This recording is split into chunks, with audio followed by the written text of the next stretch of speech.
Hi everyone, it's Kissy, and I wanted to do a short video here talking about expectations and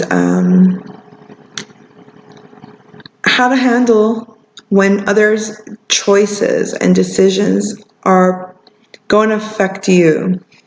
So it's very difficult when we love someone and we perceive that person as making a choice that is not in their best interest, to feel a need to show them a better way.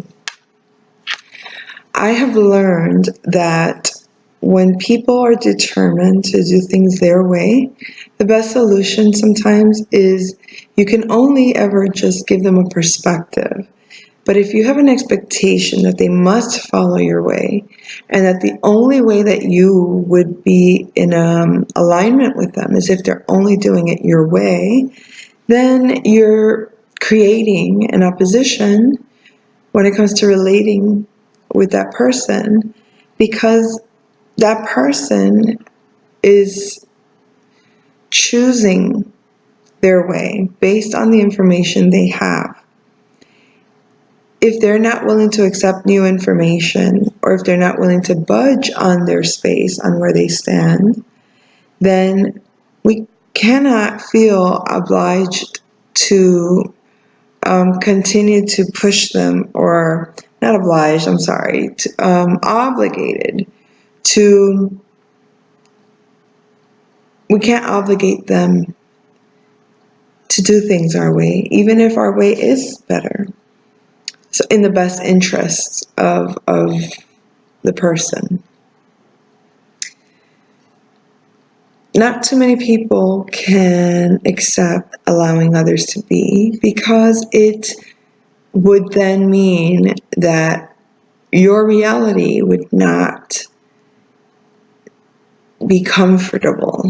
You will not feel comfortable if the choice they make, the way that the way that you're perceiving how it's going to affect you, will not make you comfortable. And that's why you're expecting a result that otherwise would bother you if it wasn't taken. Does that make sense? In other words, you're wanting someone to do things this way because you think it's what's best, and they're choosing to do it their way because they believe it's what's best. But this makes you anxious or nervous because it's affecting your reality of how your world works, and it's affecting your belief structures, and your fears are having to be addressed. So because you're addressing your own fears, now you're not willing to accept what is. You don't want to accept that person's choice. So you may react to that or respond to it by becoming indifferent, or closing up, or getting very angry or hostile, or reacting very chaotic because of the fear. The anxiety would induce a state of panic. And this is on any level. This could be a move. This could be making a decision to change a relationship dynamic, or making a choice that may affect one's emotional or mental or physical stability even. So be mindful that when you want to help others, it is not your place to help them for your own reasons, or for your own needs, or for your own benefits, or even because you believe it's in their best interest. And it's hard to let someone have a choice, even if that choice is going to be not the best choice for them. They may have to learn that for themselves.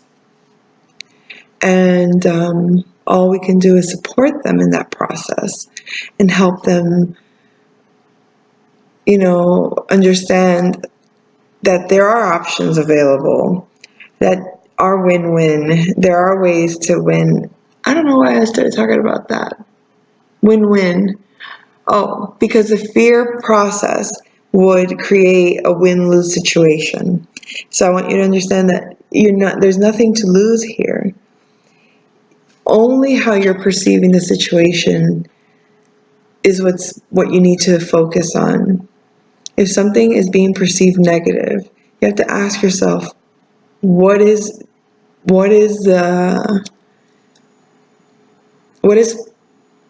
creating this energy that's coming through? What is making this so powerfully necessary for me to transform the situation? Is it fear?